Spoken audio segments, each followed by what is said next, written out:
अभी एक खबर आई कि गुमला का मिलेट मिशन बना हार्वर्ड यूनिवर्सिटी का केस स्टडी। आप सबने भी इसे सुना या पढ़ा होगा।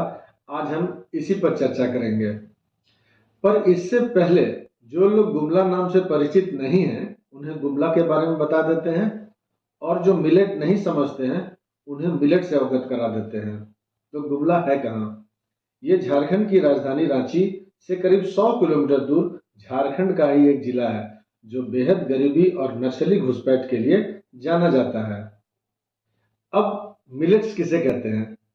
मिलेट्स छोटे छोटे दाने जैसे अनाज होते हैं जो पोषक तत्वों से भरपूर होते हैं, और ये खासकर एरिड या सेमी एरिड, शुष्क और अर्ध शुष्क क्षेत्रों में उगते हैं। इन्हें मोटा अनाज भी कहा जाता है। आमतौर पर लोग मिलेट का मतलब ज्वार या बाजरा ही समझते हैं, पर मिलेट्स की कैटेगरी में और भी बहुत से अनाज आते हैं, जैसे कि रागी, जिसे मड़ुआ भी बोलते हैं। इसके अलावा कलमी, चेना, कुर्थी, कोदो, जंगोरा, कीनोवा वगैरह सब मिलेट्स हैं।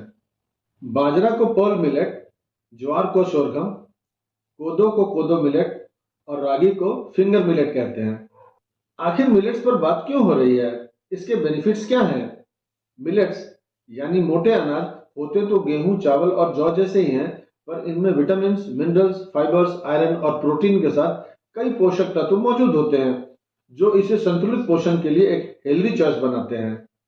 बाजरा में ग्लाइसेमिक इंडेक्स कम होता है, जो ब्लड शुगर लेवल को मैनेज करने में मदद करता है। इसीलिए यह डायबिटिक लोगों के लिए बहुत फायदेमंद है। चूंकि मिलेट्स को कम पानी की जरूरत होती है, इसीलिए यह एरिड और सेमी एरिड कंडीशंस के लिए उपयुक्त है और सस्टेनेबल एग्रीकल्चर में मदद करती है। अब आते हैं आज के विषय पर। गुमला जिले के मिलेट मिशन की गूंज अमेरिका के हार्वर्ड यूनिवर्सिटी तक पहुंच गई है। हार्वर्ड में गुमला का केस स्टडी प्रस्तुत हो गया है। आप सोचेंगे तो क्या हो गया? दरअसल हार्वर्ड बिजनेस स्कूल में किसी केस स्टडी का प्रस्तुत होना एक प्रतिष्ठा की बात मानी जाती है। हार्वर्ड स्कूल ऑफ बिजनेस को विश्व भर के बिजनेस स्कूल्स में एक टॉप क्लास बिजनेस स्कूल की मान्यता प्राप्त है, और आपके किसी काम को वहां प्रदर्शित किया जाना बिजनेस फील्ड में उच्च स्तर की शैक्षणिक कठोरता और प्रभावशाली शोध का प्रतीक है। जिस जिले को अब तक गरीबी और नक्सली घुसपैठ के लिए जाना जाता था, अब वही जिला मड़ुआ और उससे बने खाद्य पदार्थों को लेकर एक बड़ी क्रांति का गवाह बन रहा है। धान की खेती करने वाले किसान अब मड़ुआ उगाने लगे हैं और मुनाफा भी कमाने लगे हैं। इस क्रांति के सूत्रधार एक युवा आईएएस ऑफिसर सुशांत गौरव हैं, जिन्होंने सिर्फ 18 महीनों में गरीबी से ग्रस्त जिले को एक रागी सेंटर में बदल दिया। और इसीलिए 21 अप्रैल 2023 को सुशांत गौरव, जो उस समय गुमला के डीसी थे, उनको दिल्ली के विज्ञान भवन में अवार्ड दिया गया, prime minister's award for excellence in public administration for his outstanding work of transforming Gumla district through ragi. मतलब गुमला जिले को रागी के माध्यम से बदलने के लिए उनके उत्कृष्ट कार्य के लिए ये अवार्ड मिला। अब ये हुआ कैसे? फरवरी 22 और अगस्त 23 के बीच सुशांत गौरव की पोस्टिंग गुमला डिस्ट्रिक्ट के डीसी के रूप में होती है। याद करिए कि food and agricultural organisation FAO और यूनाइटेड नेशंस ने वर्ष 2023 को इंटरनेशनल ईयर ऑफ मिलेट्स घोषित किया था।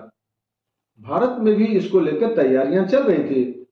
स्टेट गवर्नमेंट्स किसानों को मोटे अनाज उगाने के लिए प्रेरित कर रही थी। शहर में गेहूं और चावल खाने का ही चलन था, इसीलिए लोगों की थाली तक पहुंचाने के लिए जागरूक भी किया जा रहा था। गुमला जिले में आजीविका का प्राथमिक स्रोत कृषि है। वहां के 90% किसान मार्जिनल फार्मर हैं, जो सिंचाई के लिए वर्षा पर निर्भर थे। सुशांत गौरव के आने से पहले गुमला के किसान रागी की खेती नहीं करते थे। अधिकतर किसान पानी की खपत वाली धान की खेती ही करते थे। झारखंड का मौसम रागी की खेती के अनुकूल था, तो सुशांत ने किसानों को आत्मनिर्भर बनाने के लिए मिलेट मिशन की शुरुआत की। धान से रागी की ओर अभियान चलाया। किसानों को बताया कि महुआ शुष्क भूमि के लिए उपयुक्त फसल है। किसानों को जागरूक करने के लिए गोष्ठियों का आयोजन हुआ। उन्हें यह भरोसा दिलाया गया कि रागी की खेती से नुकसान नहीं होगा। किसानों को रागी के उत्पाद की बिक्री की गारंटी दी गई। इसके लिए सरकार ने देश भर में आयोजित मेलों में गुमला के रागी उत्पादों के स्टॉल लगाए, जिनकी भारी मांग होने लगी।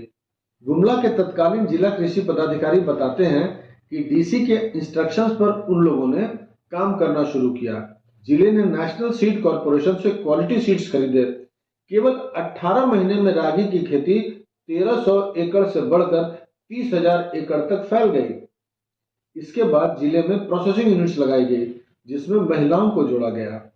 जौहर रागी आज गुमला का एक ब्रांड है, जो अपने रागी आटा, रागी लड्डू, रागी चकली और रागी माल्ट के लिए जाना जाता है।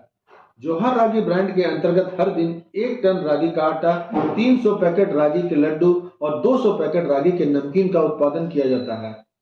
रागी का इस्तेमाल कुपोषण को दूर करने के लिए भी किया गया। रागी के लड्डू का वितरण आंगनवाड़ी केंद्र में किया गया। इसके वितरण से बच्चों व स्तनपान कराने वाली माताओं का कुपोषण दूर करने में मदद मिली।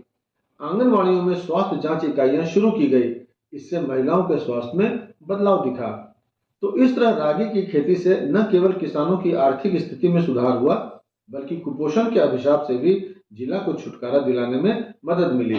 तो कुल मिलाकर वर्ष 2022-23 तक गुमला जिले में जो भी कार्य कराए गए, उसी का केस स्टडी बना है। उसी केस स्टडी को हार्वर्ड बिजनेस स्कूल में पेश किया गया है।